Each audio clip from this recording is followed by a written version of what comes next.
The fireworks were supposed to be for us. That thought kept echoing in my mind as I sat alone on the couch, the empty champagne flute trembling in my hand. Outside, the muffled booms of celebratory explosions filled the crisp winter air. I tried to focus on the sparklers my kids were twirling in the backyard, their giggles slicing through the heavy silence in my chest. The new year was meant to be a fresh start, a clean slate, but as I stared at the clock striking midnight, all I felt was a gnawing ache that I couldn't shake. It started 3 weeks ago when Ethan came home with that damn box of fireworks. His face was lit up like a child's, all proud and excited. "This year's going to be special," he had said, pressing a quick kiss to my forehead before dropping the box in the corner of the garage. I thought it'd be nice to make the night magical for the kids. I had smiled at him then, grateful for the gesture. Our marriage hadn't been easy lately, but I told myself we were trying. We'd hit a rough patch. A common enough story for couples juggling work, kids, and the erosion of romance. Still, I believed him. I wanted to believe him. On New Year's Eve, the garage was empty when I went to grab the fireworks. At first, I thought maybe Ethan had moved them outside. But when I asked him about it, he gave me a quick, distracted answer. "Oh, I already took care of it." Took care of it? That struck me as odd, but I didn't press. He'd been acting strangely lately, disappearing on long phone calls, coming home late from work with vague excuses. I chalked it up to stress or maybe some midlife crisis. But that night, as he walked out the door claiming he needed to run an errand, something inside me twisted. He was gone for hours. Midnight came and went without him. I stood in the backyard, my heart sinking as I watched my children's faces light up with wonder under someone else's fireworks. Fireworks exploding in the distance, miles away, near the neighborhood where his friend Clara lived. I wasn't proud of what I did next. After tucking the kids into bed and pouring myself another glass of champagne, I opened her social media account. Clara was Ethan's coworker, and their friendship had always seemed innocent enough, at least that's what I told myself. She was beautiful in a sharp, effortless way, all high cheekbones and glossy hair. Her posts were usually harmless, filled with pictures of her dog or snapshots from her yoga classes. But that night, there it was. A short, sparkling video of a fireworks show. The caption read, "My night made this night unforgettable." The video panned to a man standing beside her, his back turned, but I recognized the navy coat Ethan always wore in the winter. My stomach dropped. He hadn't even tried to hide it. The fireworks that were supposed to be for our family, the fireworks he'd promised to our children, had been set off for her. For them. While I sat here playing the dutiful wife, holding our life together, he was out there celebrating with her. I wanted to scream, but instead, I threw my phone onto the couch and crumbled into tears. Every little suspicion I'd ignored came rushing back. The extra care he took with his appearance before work, the way his phone was always face down, the sudden inexplicable warmth in his tone whenever he mentioned Clara. The betrayal didn't just hurt. It shattered me.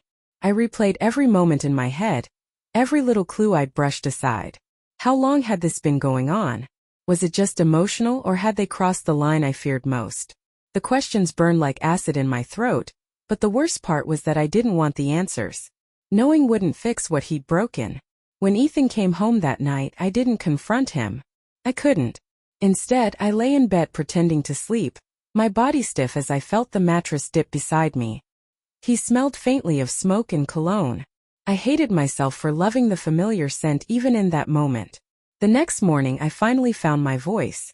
As he sipped his coffee at the kitchen table, scrolling through his phone, I slammed a printout of the screenshot in front of him.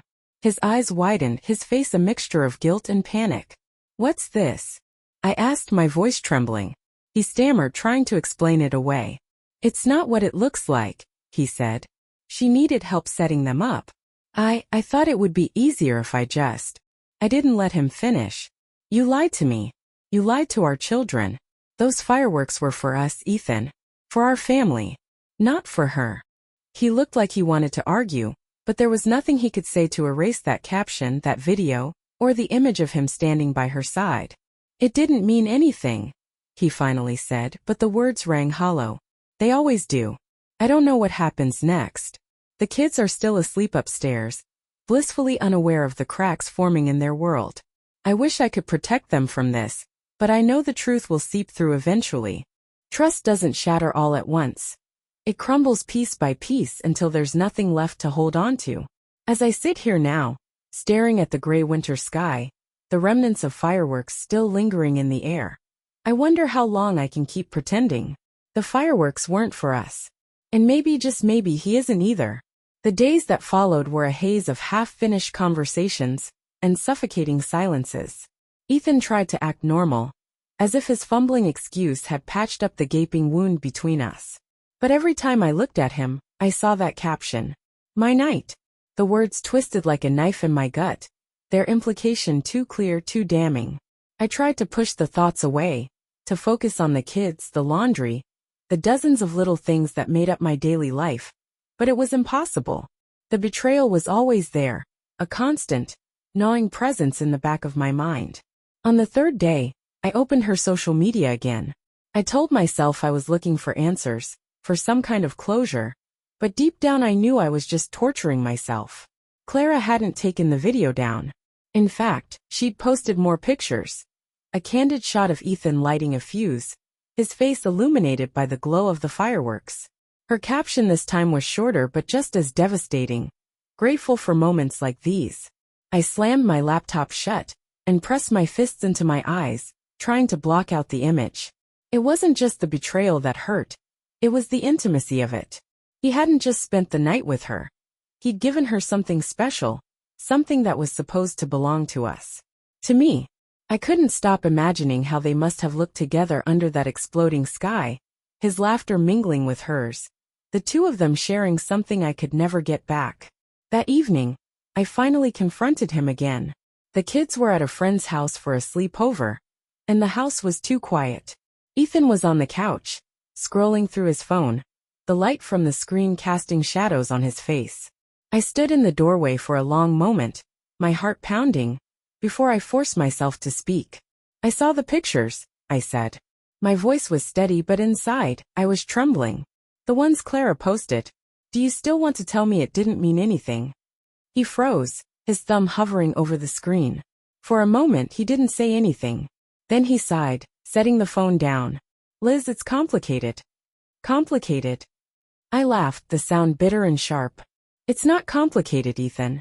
You lied to me. You lied to the kids. And you spent New Year's Eve with her instead of your family. What part of that isn't clear? He rubbed a hand over his face, looking more tired than guilty.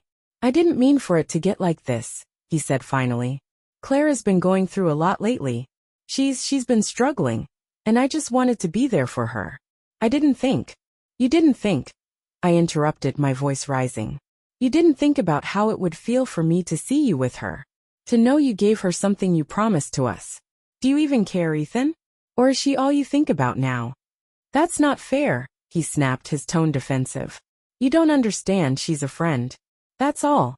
A friend, I repeated, my voice dripping with disbelief. A friend who calls you her knight. A friend who posts pictures of you lighting fireworks, like you're some kind of romantic hero. Do you really expect me to believe there's nothing more to it? He didn't answer. The silence stretched between us, heavy and unbearable. Finally he stood up, running a hand through his hair. I don't know what you want me to say, Liz. I'm sorry, okay? I made a mistake. But you're blowing this out of proportion. Out of proportion. My voice cracked, the anger giving way to the pain underneath. You didn't just make a mistake, Ethan. You betrayed me. You betrayed our family. And you don't even have the decency to admit it. His face hardened, the guilt giving way to frustration. I've already said I'm sorry. What else do you want from me? Do you want me to grovel? To beg for forgiveness? Because I don't know how to fix this if you won't even give me a chance. I stared at him, the man I'd loved for over a decade, and realized I didn't recognize him anymore. The Ethan I knew would have fought for us, would have taken responsibility instead of deflecting and minimizing. This man in front of me felt like a stranger, someone I didn't know how to reach. I don't know if I can give you a chance, I said quietly. Not when you won't tell me the truth. He didn't respond, and I turned away, retreating to the bedroom and closing the door behind me. I sat on the edge of the bed, staring at the floor, trying to make sense of everything. The marriage I thought I had, the life we'd built together. It all felt like a lie now. like it was slipping through my fingers no matter how hard I tried to hold on. The next morning, he was gone before I woke up. A note on the kitchen counter said he'd gone to work, but I didn't believe him. My heart ached with the weight of all the unanswered questions, but I couldn't bring myself to chase after him. Instead, I spent the day cleaning the house, scrubbing every surface until my hands were raw, as if I could erase the pain by making everything spotless. That night, I sat alone in the living room, the kids asleep upstairs, and opened Clara's profile again. She hadn't posted anything new, but the old posts were still there, taunting me with their implications. I stared at them for a long time before I did something I never thought I would. I sent her a message. It was short, just a few words. How long has this been going on? I didn't expect her to reply, but a few minutes later, the notification popped up. Her response was equally brief. Ask your husband. It wasn't an admission, but it wasn't a denial either. And somehow that hurt even more. I closed the app and set my phone aside, my chest tight with emotions I couldn't name. I didn't know what to do, how to move forward. All I knew was that the fireworks weren't for us. And maybe, just maybe, this marriage wasn't either. The days dragged on, each one heavier than the last. Ethan and I barely spoke. We moved around the house like two ghosts haunting the same space, careful not to cross paths unless absolutely necessary. Even then, our conversations were clipped, filled with forced civility for the sake of the kids. They were too young to notice the tension, but I knew it was only a matter of time before they felt the cracks forming beneath their feet. Children are perceptive that way, even when you try to shield them. I stopped checking Clara's social media, though it wasn't out of self-control. It was self-preservation. Every time I thought about her posts, about Ethan standing by her side while the sky lit up with colors meant for us, my chest ached so fiercely it felt like I couldn't breathe. I knew if I kept looking, I'd fall deeper into that pit of despair, and I wasn't sure I'd ever climb out. Ethan, for his part, seemed to think silence was the solution. He didn't bring up the fight, didn't try to explain himself further or offer any kind of reassurance. I wondered if he even felt remorse or if he was simply waiting for me to move past it, to sweep it under the rug like some minor inconvenience. That thought infuriated me more than anything. I couldn't understand how he could be so indifferent to the destruction he'd caused. One night, after the kids had gone to bed, I found myself sitting in the darkened kitchen, staring at the box of fireworks he brought home weeks ago. It was still sitting in the corner untouched, a cruel reminder of what could have been. I didn't know why I hadn't thrown it out yet. Maybe some part of me clung to the idea that if I kept it, I could somehow salvage the pieces of our life, that I could rewrite the story into something less painful. As I sat there, the quiet was interrupted by the sound of the front door opening. Ethan walked in, his coat dusted with snow, his face drawn and tired. He stopped when he saw me, his expression unreadable. For a moment we just looked at each other, the silence stretching between us like an unbridgeable chasm. Late night, I said finally, my voice flat. He hesitated, then nodded. Work ran over. I didn't believe him, and I didn't bother pretending I did. Instead, I gestured to the fireworks. You never explained why you bought those if you weren't planning to use them with us. His jaw tightened and he looked away, avoiding my gaze. I told you I thought it would be nice. Plans changed. That's not an answer, I said, my voice sharper now. You didn't even try to make the night special for us. For your kids. Instead, you spent it with her. He sighed, running a hand through his hair. I've already apologized, Liz. What more do you want from me? The truth, I snapped. I want the truth, Ethan. Not some half-baked excuse about helping a friend. I want to know why you chose her over us. Why you lied to me. Why you... My voice broke and I swallowed hard, forcing myself to continue. Why you don't seem to care that you've destroyed everything we built together. He looked at me then, really looked at me, and for a moment I thought I saw something close to regret in his eyes. But it was gone as quickly as it appeared, replaced by a mask of frustration. It's not as simple as you think, he said. Clara. She's been going through a lot. She needed someone and I. And you what? I interrupted. Decided it was your job to save her? To be her knight in shining armor? What about me, Ethan? What about our family? Did you even think about us while you were off making her night unforgettable? His face hardened. You don't understand, he said. She's just a friend. That's all. I laughed bitterly, shaking my head. A friend? Friends don't call each other nights. Friends don't post pictures of each other lighting fireworks in the middle of the night. You don't lie to your wife and your kids for a friend, Ethan. He didn't respond, and the silence felt like a confirmation of everything I already knew. I stood up, my hands trembling as I gripped the edge of the counter. I can't do this anymore, I said quietly. I can't keep pretending everything is fine when it's not. You've made your choice and it wasn't us. Liz, he started, but I held up a hand, cutting him off. Don't, I said. Unless you're ready to tell me the truth, don't say anything. I don't want to hear more excuses. I don't want to hear another lie.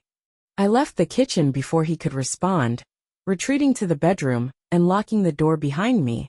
I sat on the bed, my heart pounding, and stared at the wall, trying to make sense of everything. I felt like I was drowning, the weight of the betrayal pulling me under no matter how hard I fought to stay afloat. The next morning, Ethan was gone again. There was no note this time, no explanation. I didn't know where he went or when he'd be back, and I found that I didn't care. For the first time, I allowed myself to imagine a life without him. A life where I didn't have to question his loyalty or wonder if he was lying to me. It was a painful thought, but it also felt like a glimmer of hope, a possibility of something better. The fireworks were still in the corner of the garage, gathering dust. I thought about setting them off myself, about watching them explode into the sky and letting their light burn away the pain. But I knew it wouldn't work. No matter how bright they were, they couldn't erase what had been done. They couldn't fix the fractures in my heart or the damage to our family. The fireworks weren't for us. They never were. And maybe it was time to accept that. The days turned into weeks, and life continued its slow, agonizing march forward. Ethan and I drifted further apart, our interactions reduced to the bare minimum required to keep up the facade of normalcy for the kids. Every morning, I woke up feeling the weight of his absence, even when he was physically there. He avoided me as much as I avoided him, both of us trapped in a limbo of unspoken words and unresolved emotions. It felt like living in a house of cards, each day threatening to bring the whole fragile structure crashing down. I tried to distract myself by throwing my energy into the kids, into work, into anything that didn't involve thinking about him or Clara. But no matter how much I tried to occupy my mind, the doubts and questions were always there, lurking in the shadows, ready to pounce the moment I let my guard down. How long had this been going on? Had I missed the signs, or had he been that good at hiding it? And most painful of all, had he ever really loved me, or had it all been an illusion? One evening, as I sat in the living room sorting through a pile of bills, I heard Ethan's car pull into the driveway. My chest tightened with the now familiar mix of anger and hurt. He walked in a few moments later, his face tired but expressionless. He glanced at me, then quickly looked away, heading toward the kitchen without a word. I should have been used to it by now, the way he treated me like a ghost, but it still stung. I wanted to scream at him, to demand answers, but I knew it wouldn't matter. He'd only deflect or deny, leaving me more frustrated and heartbroken than before. Instead, I stayed silent, focusing on the papers in front of me, as if they held some kind of solace. But then I heard it. The faint chime of a text message coming through his phone, followed by the soft buzz of a notification. I didn't mean to look, but my eyes flicked up reflexively, catching the glow of the screen in his hand. For a split second I saw the name Clara, and the knot in my stomach tightened. He must have felt my gaze because he quickly shoved the phone into his pocket, his movements stiff and unnatural. That was it. That was the moment I snapped. I couldn't hold it in any longer, couldn't keep pretending that everything was fine when it so clearly wasn't. Are you serious right now? I said, my voice sharp and shaking. He froze in the doorway, his back to me. You're still talking to her? After everything? He turned slowly, his face a mask of irritation. It's not what you think. Of course it isn't, I said bitterly, throwing the papers onto the coffee table. Because nothing ever is with you, is it? You always have some excuse, some story to make it all seem harmless. But I'm done, Ethan. I'm done believing your lies. His jaw tightened, and for a moment he didn't say anything. Then he took a step toward me, his voice low and defensive. You don't understand, Liz. Clara, she's been struggling. She needs someone to talk to. That's all it is. I laughed, the sound harsh and humorless. Do you even hear yourself? She needs someone? What about me, Ethan? What about what I need? I needed you on New Year's Eve and you were with her. I needed you to tell me the truth and you gave me excuses. You've been so busy being her knight that you haven't even noticed how much you've destroyed us. His face softened and for a moment, I thought I saw a flicker of regret in his eyes. But then he shook his head, his expression hardening again. I don't know what you want me to do, Liz. Eva apologized. I've tried to explain. But you just keep holding on to this, and it's tearing us apart. I'm not the one tearing us apart, I said, my voice rising. You did that when you chose her over your family. When you lied to me, to our kids. Don't you dare put this on me. His shoulders slumped, and he let out a long, weary sigh. I don't know how to fix this. You don't, I said quietly, the weight of the words sinking into my chest. You don't fix something like this, Ethan. You can't undo what you've done. We stood there in silence, the air between us heavy with all the things we couldn't say. I wanted to believe there was still something worth saving, that we could somehow find our way back to each other. But the truth was I didn't know if I could ever trust him again. And without trust, what was left? That night, I lay awake long after Ethan had gone to bed, staring at the ceiling and listening to the sound of his breathing. It was strange how familiar and foreign he felt all at once. He was the man I'd built a life with, the father of my children, but he was also a stranger now, someone I couldn't quite reach. I didn't know how we'd gotten here, to this place of broken promises and unspoken truths. All I knew was that I couldn't stay here much longer. The next morning I made a decision. I didn't tell Ethan, didn't give him the chance to argue or try to change my mind. I packed a bag, called my sister, and told her I needed a place to stay for a while. She didn't ask questions, just told me to come over. As I loaded the kids into the car, my heart felt heavy but resolute. This wasn't the ending I wanted, but it was the one I needed. For myself. For my children. For the chance to find a life where I didn't have to wonder if I was enough. Ethan stood on the porch as we drove away, his face a mixture of confusion and disbelief. I didn't look back. For the first time in weeks, I felt like I could finally breathe. The fireworks weren't for us. But maybe the future still could be. The drive to my sister's house felt surreal. Like I was watching someone else's life unfold from a distance. The kids sat quietly in the back seat, their faces pressed against the cold glass, watching the world blur by. They didn't ask why we were leaving, didn't question why Daddy wasn't coming with us. I told myself it was because they were tired, that the weight of the morning hadn't fully sunk in yet, but deep down I knew better. Kids have a way of sensing things before you say them out loud. They knew something was wrong, even if they couldn't name it yet. When we arrived, my sister, Emily, was waiting on the porch. She had that look on her face, the one she used to give me when we were kids, when she'd catch me crying over a scraped knee or a broken toy. It was equal parts sympathy and quiet determination, like she was already planning how to fix everything even if I hadn't asked her to. I barely got the car into park before she was pulling me into a hug, her arms warm and strong around me. It's going to be okay, she said softly, her chin resting on my shoulder.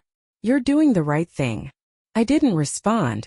The words caught in my throat, tangled up with the tears I'd been holding back all morning. Instead, I nodded and let her take the bag from my hands, guiding me and the kids inside like she was leading us to safety. Her house was small but cozy, filled with the kind of warmth that only comes from years of love and care. The walls were lined with photos, Emily's wedding, her 2 boys at various stages of childhood, family gatherings where everyone was smiling as if the world was perfect. I wondered how many of those smiles had been forced, how many of those moments had been captured in spite of the cracks that inevitably formed in every family. Maybe it didn't matter. Maybe the point was that they'd been captured at all. Emily's boys were thrilled to see their cousins, and within minutes, the 4 of them were running through the house, their laughter echoing down the halls. I stood in the kitchen with Emily, watching them through the window as they disappeared into the backyard. For a moment, I let myself relax, let the sound of their happiness drown out the chaos in my head. Do you want to talk about it? Emily asked gently, breaking the silence. I hesitated, my hands curling around the edge of the counter. Part of me wanted to spill everything, to unload the weight I'd been carrying for weeks, but another part of me was terrified to say it out loud, saying it would make it real, and I wasn't sure I was ready for that. I don't even know where to start, I admitted finally, my voice barely above a whisper. Emily nodded, leaning against the counter beside me. Start wherever you want. Or don't. You don't have to talk if you're not ready. I looked at her, at the quiet understanding in her eyes, and felt a surge of gratitude so strong it almost brought me to tears again. He lied to me, I said, the words tumbling out before I could stop them. He lied, and he betrayed me, and I don't know if I can ever forgive him for it. Emily didn't interrupt. She just listened as I told her everything, about the fireworks, about Clara, about the months of suspicion and heartbreak that had led up to this moment.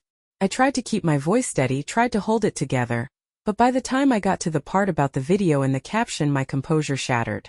The tears came in hot, choking waves, and Emily pulled me into another hug, holding me like she could physically keep me from falling apart. You didn't deserve this, she said firmly, her voice thick with anger. None of it. He had no right to treat you this way. I wanted to believe her, but the doubt lingered. Had I missed something? Had I done something to push Ethan away, to drive him into Clara's arms? The questions buzzed in my head like angry bees, stinging me with every passing second.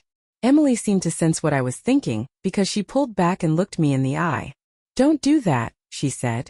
Don't blame yourself for his choices. This is on him, not you. I nodded, but the guilt was still there, stubborn and unyielding. It sat heavy in my chest, a constant reminder of everything I couldn't fix. The days at Emily's house blurred together.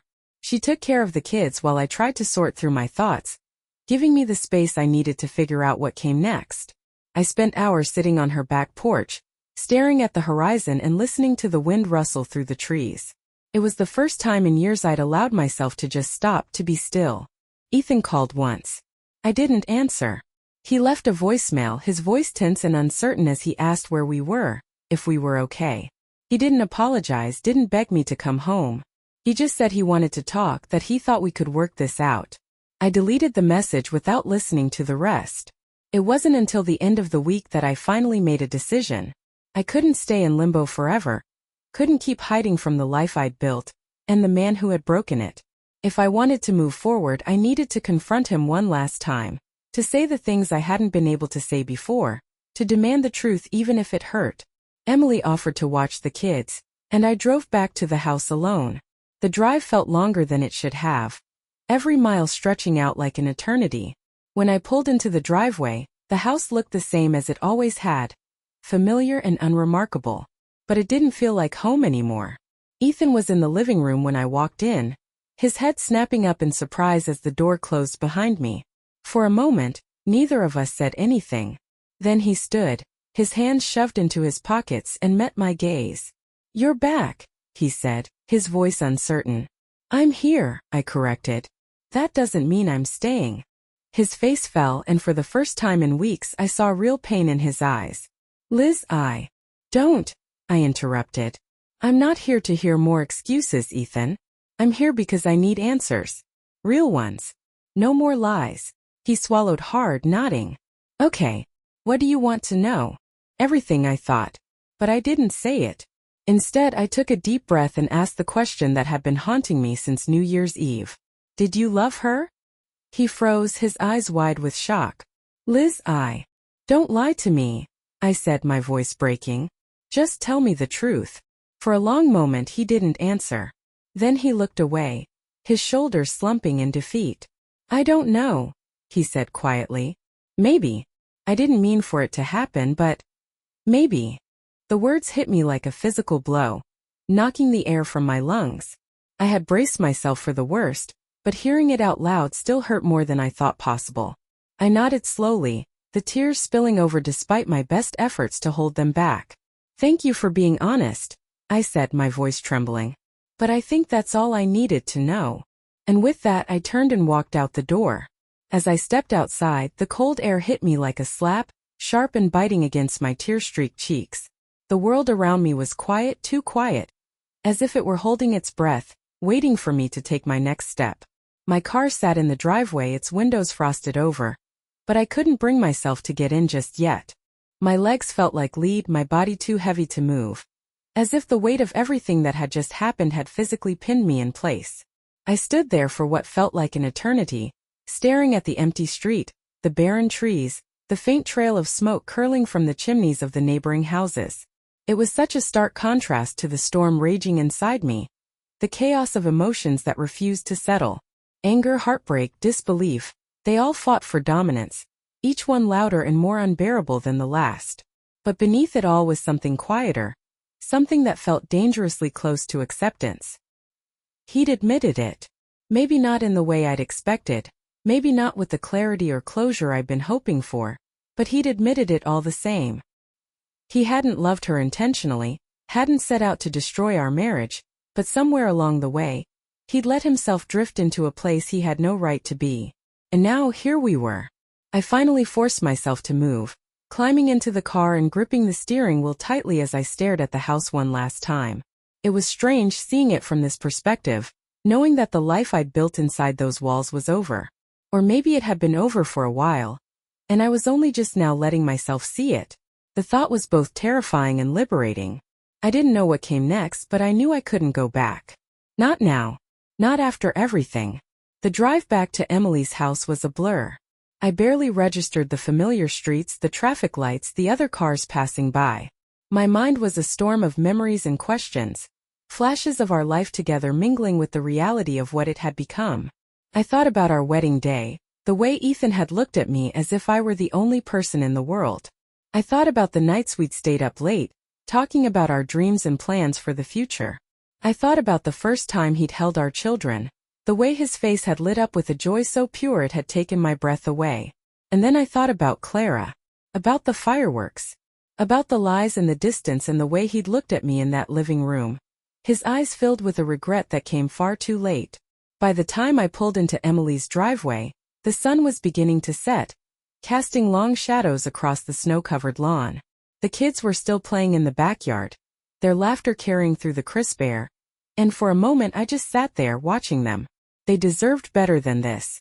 They deserved a mother who was strong enough to protect them, to show them that love didn't have to mean pain. Emily was waiting for me when I stepped inside, her face a mixture of worry and relief. She didn't ask any questions, just pulled me into a hug, and held me until the tears started to fall again. This time I didn't try to stop them. I let them come, let them wash over me in waves, until there was nothing left but the aching emptiness that always seemed to follow. I told him, I said finally, my voice hoarse. I told him I needed the truth, and he gave it to me. Emily pulled back just enough to look at me, her hand still resting on my shoulders. And what did he say? I hesitated, the words catching in my throat. Saying them out loud felt like reopening a wound that hadn't even begun to heal, but I knew I couldn't keep it to myself. Not anymore. He said he didn't mean to love her, I whispered. But he thinks he might have. Her grip on my shoulders tightened, her expression hardening. Liz, I'm so sorry. You didn't deserve this. None of it. I nodded, my chest tightening as I tried to steady my breathing. I know, but hearing it still hurts. It hurts so much. Emily guided me to the couch, sitting beside me and taking my hand in hers. You're going to get through this, she said firmly. I know it doesn't feel like it right now, but you will. You're stronger than you think. I wanted to believe her, to hold on to the hope she was offering, but it felt so far out of reach. How could I be strong when I felt so broken? How could I move forward when everything I'd ever known had been ripped out from under me? The kids came running inside a little while later, their faces red from the cold, their laughter echoing through the house. I forced myself to smile, to greet them with the warmth and love they deserved, even as my heart ached with the weight of everything I couldn't give them. They were my anchor, the reason I kept going even when it felt impossible. That night, after they'd fallen asleep, I sat in the guest room with my laptop, staring at the blank screen. I knew what I needed to do, but the thought of it made my stomach churn. Finally, I took a deep breath and opened a new document, my fingers hovering over the keyboard. I started to write. It wasn't a letter to Ethan, and it wasn't a list of demands or ultimatums. It was a promise to myself, to my children, to the future I was determined to build. It was messy and raw, filled with anger and pain and hope, But it was mine. And for the first time in what felt like forever, I felt like I had something to hold on to. The words came slowly at first, hesitant and unsteady, like the first steps of someone learning to walk again after a fall. I didn't know where I was going with them, didn't have a plan or an outline. I just let the thoughts spill out of me, one after another, until the page began to fill. It was as if I were emptying my soul, pouring out every emotion I'd kept bottled up for so long. The anger, the grief, the confusion. It all found its way onto the screen, raw and unfiltered. I wrote about the betrayal, about the fireworks in Clara, and the way Ethan's lies had unraveled the fabric of our life. I wrote about the nights I'd spent crying in the dark, the mornings I forced myself to smile for the sake of the kids. I wrote about the love we'd once shared, the promises we'd made, and the slow erosion of everything we'd built together. But I didn't stop there. I wrote about the strength I wanted to find, the life I wanted to create for myself and my children. I wrote about the hope that, despite everything, still lingered somewhere deep inside me, waiting to be nurtured. I wrote about the woman I used to be before the weight of the world had pressed down on me, and the woman I wanted to become again. The words flowed until the ache in my fingers matched the ache in my heart. By the time I stopped, the clock on my laptop read 2:47 a.m. The house was silent, the only sound the faint hum of the heater kicking on. I leaned back in the chair, staring at the screen, and felt an odd sense of relief. The pain was still there, sharp and unrelenting, but for the first time, it felt like I'd taken a step toward something. Toward healing, maybe. Or at least toward understanding. I didn't sleep much that night, but when I finally climbed into bed, I felt a strange kind of calm settle over me. It wasn't peace, not yet, but it was a start. The next morning, Emily found me in the kitchen, a cup of coffee in hand and dark circles under my eyes. She raised an eyebrow as she poured her own coffee, her movements slow and deliberate. "Late night?" she asked, her tone light but curious. I nodded, sipping my coffee before answering. I couldn't sleep. I needed to get some things out. She gave me a knowing look, leaning against the counter.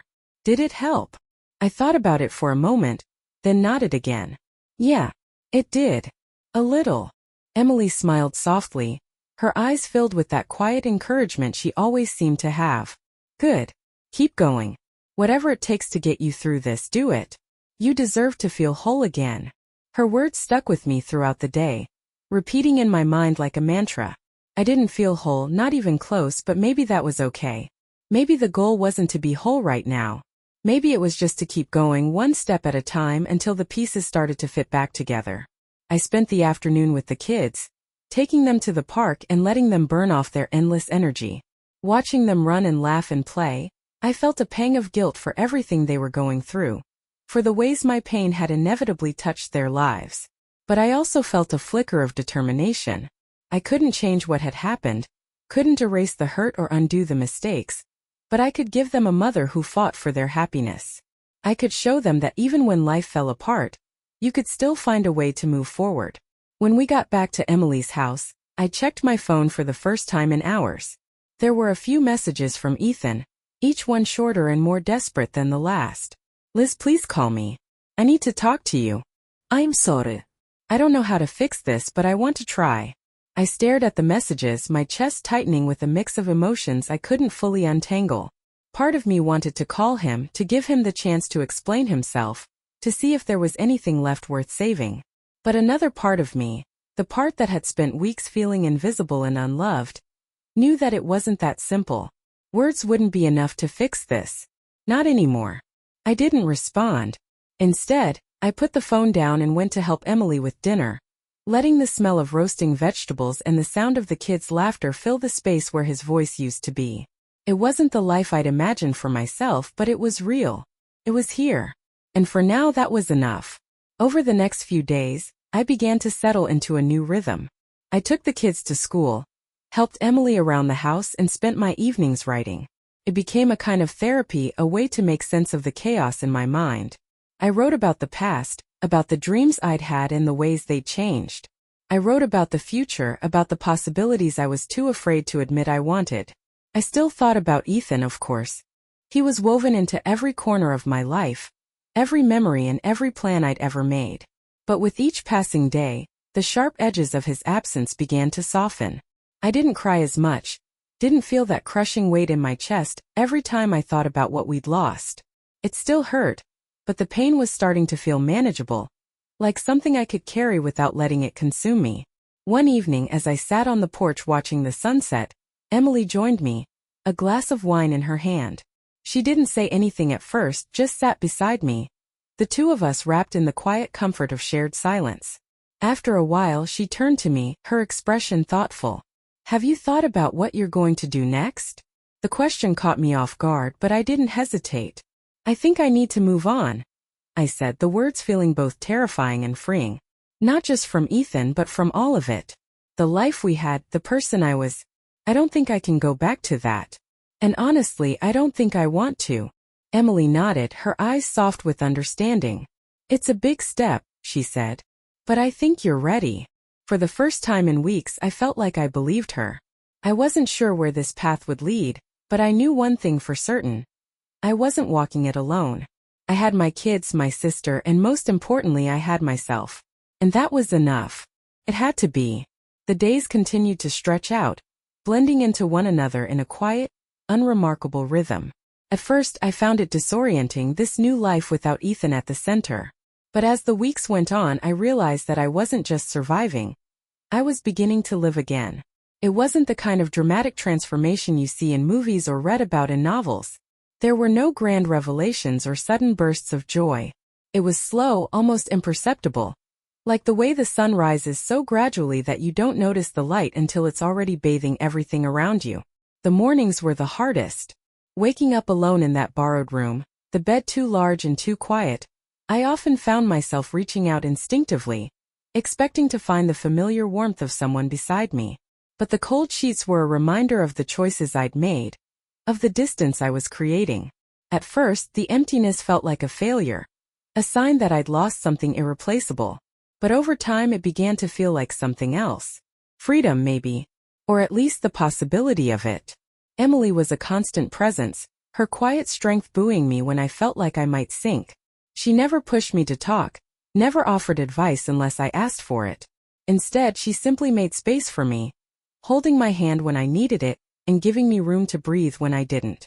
Her house became a refuge, a place where I could let my guard down without fear of judgment. I hadn't realized how much I needed that until I had it. The kids adjusted faster than I expected. They missed their father, of course, but they seemed to thrive in the stability of Emily's home. They played with their cousins, built forts out of blankets, and filled the house with the kind of laughter that made it hard to believe anything was wrong. Watching them, I felt a strange mix of guilt and gratitude. I hated that they had to go through this. Hated that I couldn't shield them from the pain of a broken family. But I was also grateful for their resilience, for the way they found joy even in the midst of uncertainty. Ethan continued to reach out, his messages becoming more insistent as the days went by. He wanted to talk, to explain, to make things right. But every time I thought about responding, a knot of anxiety formed in my chest. What could he say that would change anything? What could he possibly offer that would make up for the months of lies, for the betrayal that had cut so deeply? Instead of answering, I poured my energy into rebuilding myself. I started going for long walks in the mornings, letting the crisp air and the quiet streets clear my mind. I found a local library and began devouring books, losing myself in the stories of other people's lives. I wrote every night, filling pages with thoughts and feelings I didn't know how to voice out loud. It was messy and painful, but it felt like progress. One day, while the kids were at school and Emily was running errands, I found myself back in the garage, staring at the box of fireworks Ethan had left behind. It was still there, gathering dust in the corner like a monument to everything that had gone wrong. I don't know what possessed me to pick it up, but before I knew it, I was carrying it out to the backyard. The sun was high in the sky, the air warm and still. I set the box down and stared at it for a long time, my mind racing. It felt symbolic somehow, this act of confronting the thing that had started it all. I didn't know what I was hoping to accomplish, but I lit the first fuse anyway, stepping back as the fireworks shot into the air. The explosion was loud and bright, a burst of color against the blue sky. For a moment I just stood there, watching the sparks fall to the ground, and something inside me shifted. It wasn't a resolution or an epiphany, but it was something, a release maybe. A way of letting go. I spent the next hour setting off every firework in the box, one after another. By the time I was done, the backyard was littered with spent fuses and the smell of smoke hung heavy in the air. But I felt lighter somehow, as if I'd burned away some of the anger and sadness that had been weighing me down. It wasn't a solution, but it was a start. That evening, Emily came home and found me sitting on the porch, a faint smile tugging at my lips. She raised an eyebrow as she stepped outside, her arms crossed. What happened here? I shrugged, gesturing to the empty box by the fence. I guess I needed to let something go. She studied me for a moment, then nodded, her expression softening. Good. It's about time. The next few weeks brought more changes, small but significant. I started looking for a place of my own, somewhere the kids and I could call home. It wasn't easy between the financial strain and the emotional toll. I often found myself second-guessing everything. But every time doubt crept in, I reminded myself of why I was doing this. I wasn't just leaving Ethan, I was choosing myself. Choosing to believe that I deserved more than what he had given me. Ethan continued to push for a conversation, and eventually I agreed to meet him. It wasn't for closure. I'd realized by then that closure wasn't something he could give me. It was something I had to find within myself. But I knew we needed to talk, if only for the sake of the kids. We met at a coffee shop, the neutral territory helping to ease some of the tension. He looked different, thinner, more tired. But his eyes still held that same mix of guilt and regret I'd seen the last time we spoke. For a while we just sat there, the silence between us heavy and awkward. I'm sorry, he said finally, his voice low. For everything. I nodded, my fingers tightening around the mug in front of me. I know you are. But sorry isn't enough, Ethan. It doesn't fix what you broke. I know, he said, his shoulders slumping. I don't know how to make it right. You can't, I said, my voice steady but firm. And that's okay. I'm not asking you to. I'm just asking you to let me go. He looked at me then, his eyes filled with something I couldn't quite place. Sadness, maybe. Or acceptance. I never wanted to hurt you, he said. I hope you know that. I do, I said. But you did. And now we both have to live with that. We talked for a while longer about the kids, about how we would navigate this new reality. It wasn't easy and it wasn't perfect, but by the time we said goodbye, I felt a sense of peace I hadn't felt in months. It wasn't the ending I'd imagined, but it was an ending nonetheless. And with that, I was ready to start again. As I walked away from the coffee shop, a strange sense of calm settled over me. The conversation with Ethan hadn't been easy, but it had been necessary. For the first time, I felt like I could breathe without the weight of unanswered questions pressing down on my chest. I knew it wouldn't be the last time we'd have to navigate these difficult waters.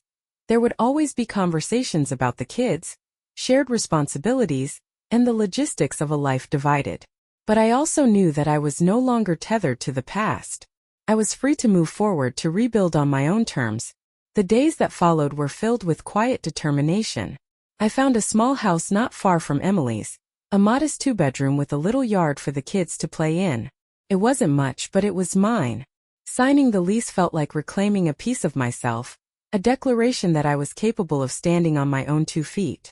The kids were hesitant at first, unsure of what this new chapter would look like, but I reassured them as best I could. We would make it work. We had to. Moving day came quickly, and Emily was there every step of the way, helping me pack boxes and load them into the borrowed truck. The kids were more excited than I expected, chattering about where they'd put their toys and how they'd decorate their new rooms. Their enthusiasm was contagious, and for the first time in a long time, I found myself smiling without reservation. The first night in the new house was strange. The rooms were mostly empty, the furniture sparse, and the walls bare.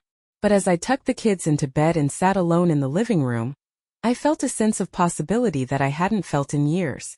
This space was a blank canvas, a place where we could start fresh. It wouldn't be easy, and I knew there would be moments of doubt and struggle. But for the first time, I believed that we could build something good out of the ashes of what had been. I threw myself into making the house a home. I spent hours painting walls, hanging pictures, and scouring thrift stores for furniture that fit both my budget and my vision. The kids helped where they could, their laughter filling the empty rooms as we turned the house into something uniquely ours. Each small victory, a new curtain rod installed, a bookshelf assembled, felt like a step toward reclaiming my life. It wasn't just about creating a physical space. It was about proving to myself that I could do this, that I was capable of building something meaningful even after everything had fallen apart. Ethan visited the kids regularly, and though it was awkward at first, we eventually found a rhythm. Our interactions were polite but distant, like two strangers bound by shared history. There were moments when I caught him looking at me with something like regret in his eyes, but I didn't let myself dwell on it. Regret wouldn't change what had happened, and it wouldn't change the fact that we were better off apart. I didn't hate him, not anymore, but I also knew that forgiving him didn't mean forgetting. It meant letting go, and that's what I was determined to do. As the weeks turned into months, I began to feel the weight of the past lifting. The house started to feel like home, the walls filled with framed photos of the kids, the shelves lined with books and trinkets that held meaning for us. I started cooking again, experimenting with recipes I'd never had the courage to try before. The kitchen became a place of laughter and messes, the air filled with the scent of fresh bread or simmering soup. It was a small thing, but it reminded me that life could still hold joy, even in the midst of uncertainty. I also started to rediscover parts of myself that I'd lost somewhere along the way. I signed up for a yoga class at the local community center, nervous but determined to try something new. The first class was awkward. I stumbled through the poses, my muscles protesting with every movement. But by the end, I felt a surprising sense of accomplishment. It wasn't about being perfect. It was about showing up for myself, about taking one small step toward healing. Writing became a lifeline for me. Every evening after the kids were asleep, I sat at the little desk in my bedroom and poured my thoughts onto the page. Sometimes it was a journal entry, sometimes a poem, and sometimes it was nothing more than a list of things I was grateful for. The act of putting words to my feelings helped me process everything I'd been through, helped me make sense of the chaos. It was messy and imperfect, but it was mine, and that was enough. One day, while browsing the library, I stumbled across a flyer for a local writing group. My first instinct was to ignore it, to tell myself that I wasn't ready, that I didn't belong. But something made me take the flyer home. And a week later, I found myself walking into a small room filled with strangers, my heart pounding with nerves. The group was warm and welcoming, a mix of people from all walks of life, each with their own stories to tell. For the first time in a long time, I felt like I was part of something bigger than myself. The months passed and the seasons changed. The kids adjusted to their new routine, thriving in ways that filled me with pride and relief. They made friends, brought home messy art projects from school, and filled the house with the kind of joy that reminded me why I'd fought so hard to create this new life. There were still hard days, of course, moments when the weight of everything threatened to pull me under. But those moments became fewer and farther between, replaced by a growing sense of hope. Ethan and I settled into a tentative co-parenting relationship, our interactions civil if not warm. I knew he was trying in his own way, trying to be the father the kids needed, and to make amends for the mistakes he'd made. But I also knew that I couldn't let myself be pulled back into his orbit. The life we'd shared was over, and I was finally starting to see that that was okay. It didn't mean I hadn't loved him, or that the years we'd spent together had been a waste. It just meant that we were meant to move on, to find our own paths.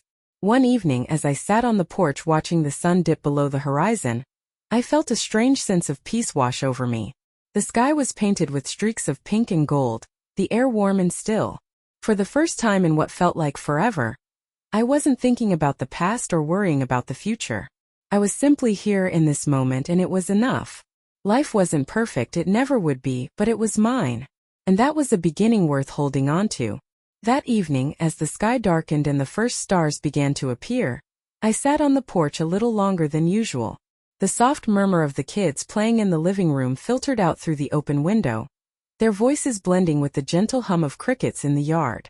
There was something grounding about it, something that reminded me how far we'd come. This wasn't the life I had planned, but it was a life I was learning to love. In the months since everything had fallen apart, I had discovered a strength in myself I didn't know existed. I had built a home, not just for my kids but for the person I was becoming. The cracks that Ethan's betrayal had left in my heart were still there, but they no longer defined me. They were part of my story, yes, but they weren't the whole of it. And for the first time I felt okay with that. As I sat there, the door creaked open behind me, and my daughter stepped out, her small figure silhouetted by the warm glow of the house. She climbed onto the porch swing beside me, her eyes sleepy but curious. "Mom," she said softly, "are you happy?"